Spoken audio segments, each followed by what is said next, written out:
یہ کہانی کرن کی زبانی سنتے ہیں۔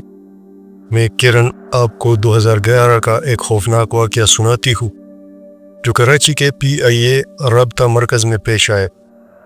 یہ میری پہلی نوکری تھی اور اس جگہ کی عجیب و غریب باتیں آج بھی میرے دل میں خوف بھر دیتی ہے۔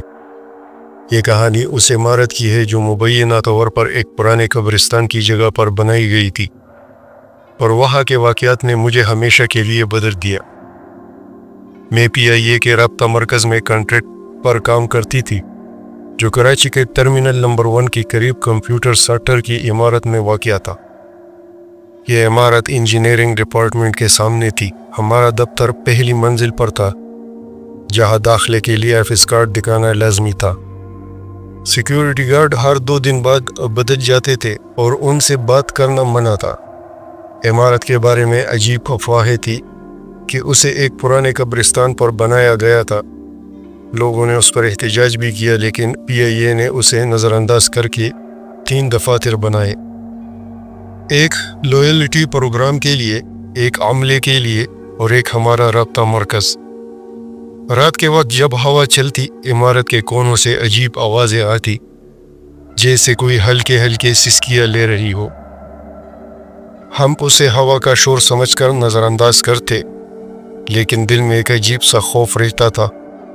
عمارت کے ساتھ ایک پرانا شمشان گھاٹ تھا جو برسوں سے بند پڑا تھا۔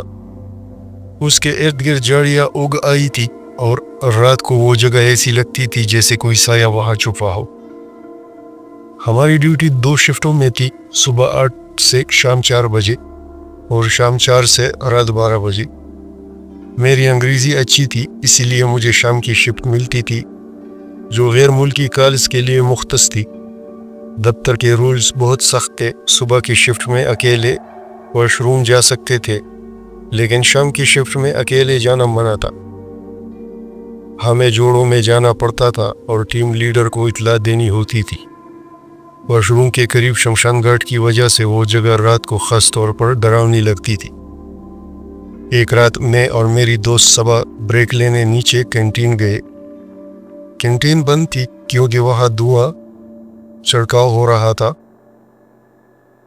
ہمارے پاس سینڈوچ تھے تو ہم نے سوچا کہ نیچے کے واش روم جائیں گے، پھر ہال میں بیٹھ کر کھانا کھائیں گے۔ وہ واش روم شمشان گھاٹ کے قریب تھا۔ صبا اندر گئی اور میں باہر کھڑی رہی۔ وہاں دیوار پر ایک چھپکلی تھی جس کی آنکھوں میں عجیب سی سرخ چمک تھی۔ نہ جانے کیوں میں نے اسے چھیڑنا شروع کر دیا۔ جب میں ہاتھ ہلاتی وہ تیزی سے بھاگتی، لیکن اس کی نظریں مجھ پر جمی رہتی جیسے وہ مجھے گھور رہی ہو۔ اچانک اس نے اپنا منہ کھولا اور مجھے لگا جیسے اس کے دانتوں سے ہلکی سی روشنی نکل رہی ہو۔ میں ڈر کے مارے پیچھے ہٹ گئی۔ صبا جب باہر آئی ہم ہال کی طرف چلے گئے۔ ہال کے قریب ایک اور واش روم تھا۔ میں ہاتھ دھونے وہاں گئی۔ وہاں 3 واش روم تھے، لیکن کوئی نظر نہیں آ رہا تھا۔ ہم نے سینڈوچ کھولے ہی تھے کہ اچانک واش روم سے خوفناک آواز آئی جیسے کوئی عورت زور زور سے چیخ رہی ہو۔ پھر اس کی آواز ہلکی سرگوشیوں میں بدل گئی۔ ہوا جیسے ٹھہر گئی تھی اور حال میں عجیب سی ٹھنڈ پھیل گئی۔ ہم نے واش روم کی طرف دیکھا لیکن وہاں کوئی نہ تھا۔ پھر اچانک شیشے پر ایک دھندلا سا سایہ نظر آیا جیسے کوئی ہاتھ شیشے پر پھسل رہا ہو۔ شیشے پر پانی کے قطروں سے لکھا تھا، تم نے مجھے کیوں چھیڑا؟ میرا دل زور زور سے دھڑکنے لگا۔ میں اور صبا خوف سے کانپ اٹھی۔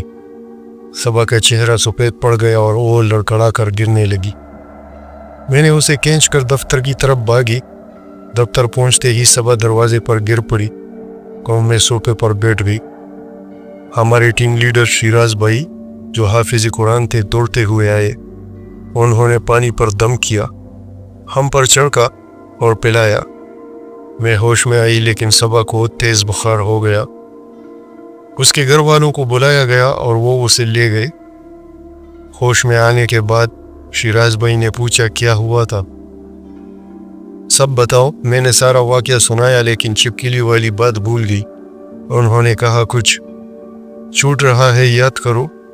جب میں نے چھپکلی کا ذکر کیا ان کا چہرہ سنجیدہ ہو گیا۔ انہوں نے کہا